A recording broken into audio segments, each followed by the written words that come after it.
Selamat datang di channel Cerita Cinta. Channelnya Cerita Cinta Romantis. Sebelum lanjut, mohon dukungannya dengan like dan subscribe dulu. Pembalasan sebuah pengkhianatan, bagian 14. Axel memakai baju kantor di kamar miliknya. Saat sedang mengancingkan kemeja, tiba-tiba sebuah tangan melingkar di pinggangnya. Ia tahu siapa pemilik tubuh itu. Sontak, Axel membalikkan tubuhnya. Dan mereka saling berhadapan, dengan posisi Elle yang masih memeluknya. Elle meneruskan aktivitas Axel yang terhenti, tangannya mulai mengancingkan kemeja itu. Meraih dasi yang tergeletak di kasur, dan mengalungkan di kerah baju suaminya. Elle belajar menjadi istri yang baik. Axel tersenyum dengan tingkah Elle, yang sudah seperti istri sungguhan. Tunggu. Elle, kan memang istri sungguhan. Pikirnya membaten. Elle memang istrinya dan pernikahan ini bukan main-main. Mereka menikah sungguhan bukan pernikahan di atas kertas. Dedi, jam berapa pulang kerja nanti? Tanya Elle yang masih merapikan dasi. Kenapa? Apa kamu akan merindukan Dedi? Tanyanya seraya mencium bibir Elle sekilas. Elle mengalungkan tangan di leher Axel, dan pria itu menempelkan keningnya di kening Elle. Tatapan mereka begitu dalam, terlebih dengan Elle karena gadis itu begitu mencintai suaminya. Apa ada larangan seorang istri merindukan suaminya?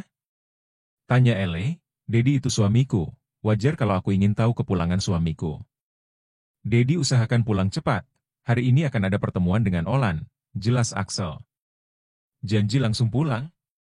Tanya Elle meyakinkan. Iya, Dedi janji. Kamu belum mandi?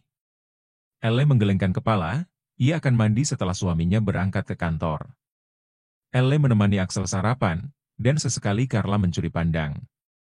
Sungguh romantisnya melihat mereka berdua. Axel menyuapi roti ke dalam mulut Elle. Andai ia sudah menikah, tentu ia dapat merasakan keromantisan setiap paginya. Carla semakin ingin cepat-cepat menikah, tapi entah dengan siapa.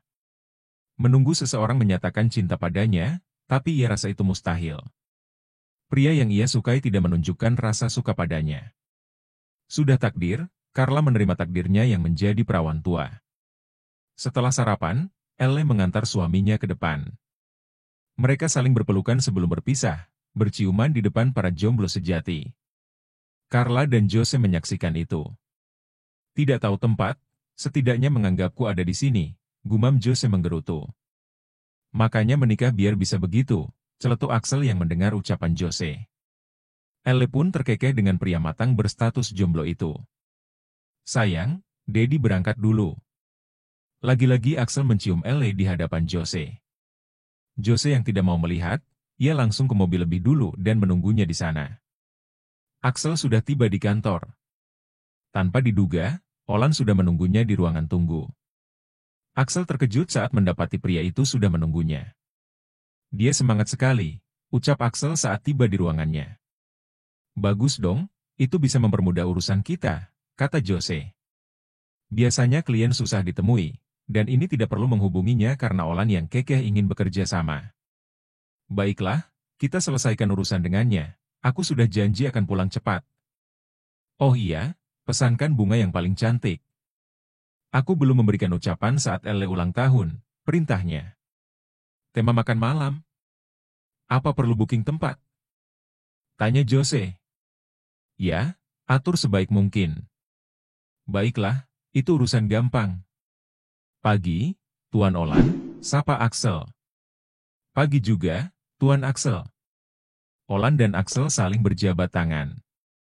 Mereka membicarakan soal resort yang berada di Zumpango.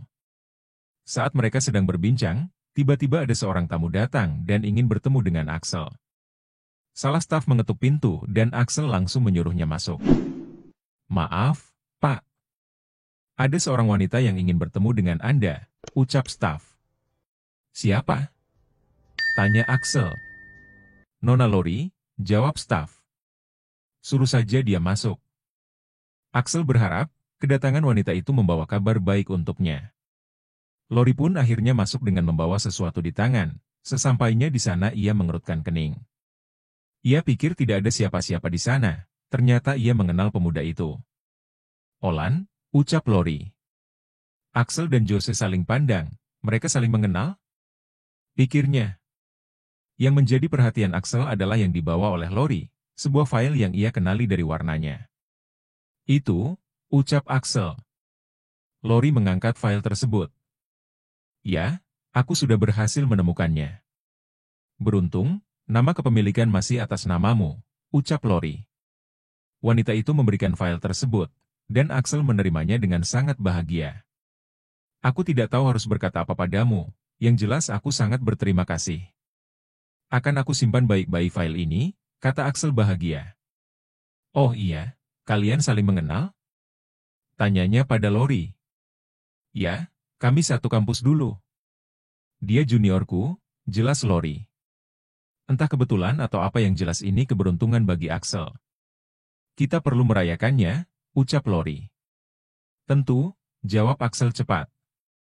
Jose kita makan di luar nanti malam. Saking bahagianya, ia lupakan janjinya pada Elle, bahwa ia akan pulang cepat. Tapi, Tuan, ucap Jose menggantung. Karena Axel mengibaskan tangan, seraya tak ingin mendengar apa yang akan diucapkan lelaki itu. Kamu kerjakan pekerjaanmu, aku akan membicarakan soal resort dengan mereka, usir Axel enteng. Mau tak mau, Jose pun pergi. Tapi bagaimana dengan janji yang sudah dijanjikan dengan Elle? Bahkan, ia sudah memberitahukan Elle soal makan malam yang sudah direncanakan oleh Axel tadi pagi. Ia tak mungkin mengecewakan soal ini, karena Elle terdengar sangat bahagia. Karena ini kencan pertamanya dengan sang suami. Miss, mana yang bagus menurutmu? Tanya Elle, soal gaun yang akan dikenakannya nanti malam. Dua-duanya bagus, jawab Carla. Pilih salah satunya, aku tidak mungkin memakai dua-duanya. Carla terkekeh saat melihatnya, begitu antusiasnya gadis itu ketika akan berkencan dengan suaminya. Aku harus tampil cantik, Miss. Daddy pasti suka kalau aku terlihat cantik. Elle meletakkan baju di dada lalu memutarkan tubuhnya. Warna hitam lebih bagus, kamu terlihat seksi, kata Carla. Baju yang modelnya memperlihatkan belahan dada, gadis itu pasti sangat cantik bila memakainya. Apalagi dua gunung kembar gadis itu begitu sempurna. Baiklah. Aku akan pakai yang ini. Miss bantu aku berdandan, pinta Elle. Tentu. Carla senang jika melihat gadis itu bahagia, semoga akan selalu bahagia seperti ini. Malam pun tiba, tepat pada jam 7 malam, Axel, Olan dan Lori tengah berada di restoran. Tentu bersama Jose di sana, pria itu berharap Axel teringat dengan janjinya. Ia akan memberi waktu mereka untuk merayakan kembalinya kepemilikan resort Zumpango tersebut. Semakin malam, waktu sudah menunjukkan pukul 9 malam. Axel benar-benar tidak ingin diganggu, entah apa yang mereka bicarakan. Rasa tidak suka pada Olan sirna karena pria itu tak menanyakan soal Elle, dan itu membuatnya benar-benar lupa. Axel tidak menyuruh Jose memberitahukan soal ia yang memesan bunga. Karena itu bisa ia atur waktu kembali janjinya dengan Elle. Karena tidak bisa membiarkan ini, Jose pun akhirnya nekat membisikkan sesuatu di telinga Axel. Pria itu sampai terkejut saat mendengarnya.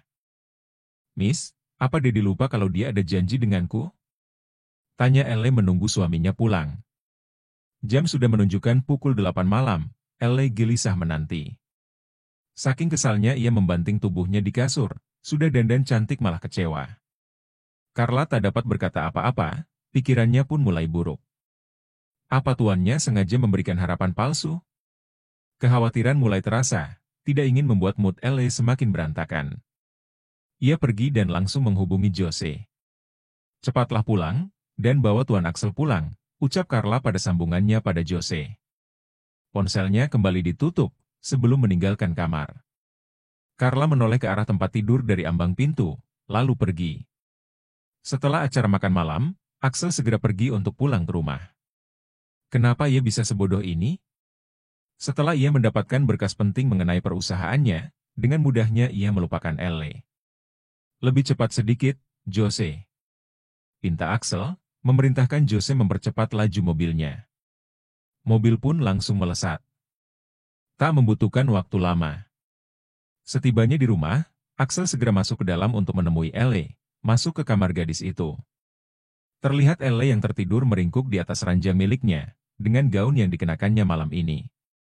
Elle tak sengaja tertidur, sampai dengkuran halus mulai menggema di dalam kamar.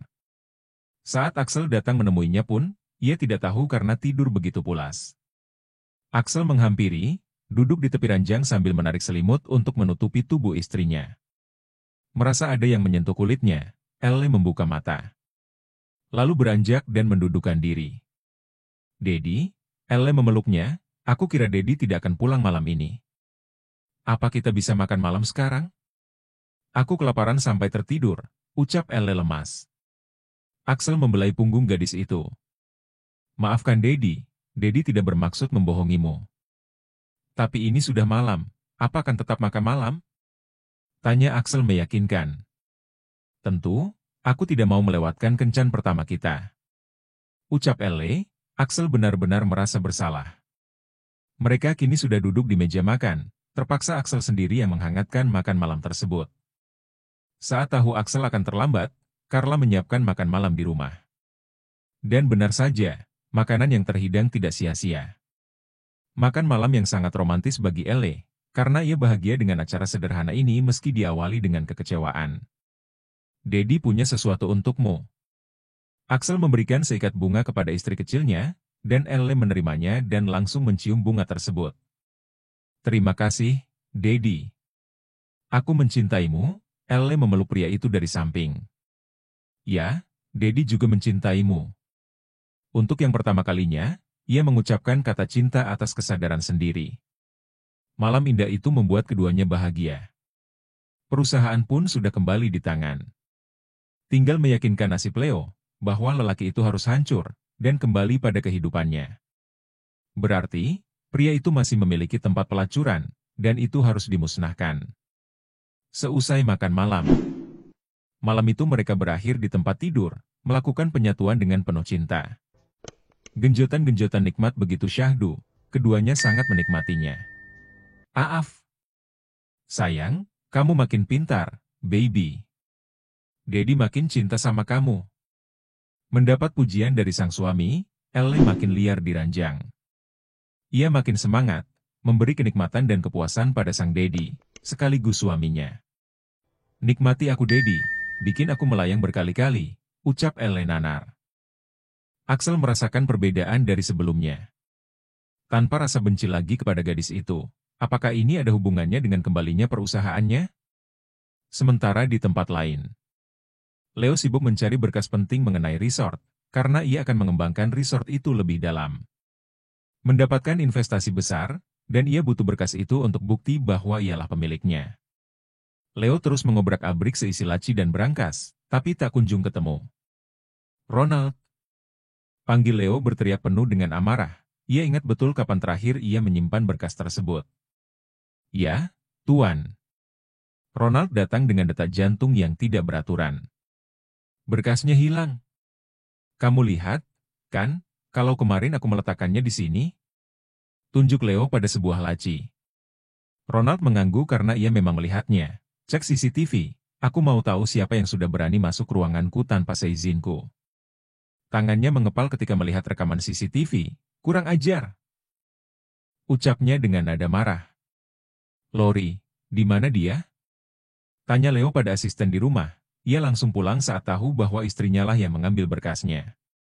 Asisten belum sempat menjawab, karena Leo langsung berlari kecil menaiki tangga. Ia berniat menemui Lori di kamar, karena ia yakin bahwa wanita itu ada di dalam kamarnya. Sialnya, ia tak mendapati wanita itu. Lori memang belum pulang seusai makan malam tadi. Ia pasti tahu bahwa kelakuannya diketahui oleh suaminya. Ia juga sudah membulatkan hati untuk menggugat cerai Leo, karena pria itu hanya menginginkan harta dari pernikahannya.